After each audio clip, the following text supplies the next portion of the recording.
சின்ன முருகைய சிங்கார முருகைய சின்ன சின்ன முருகைய சிங்கார முருகைய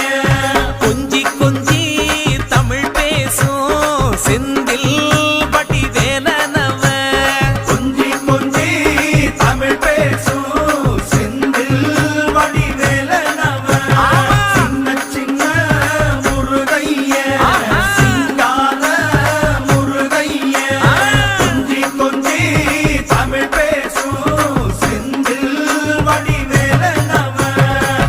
சுப்பிரமணிய சாமி என்பார், கார்த்திகேயன் என்பார், சுவாமிநாதன் என்பார், முக அமுதன் என்பார், பாலசுப்பிரமணியன் என்பார், கருணாகரன் என்பார், கதிர்காம கந்தன் என்பார், கதிர்வேல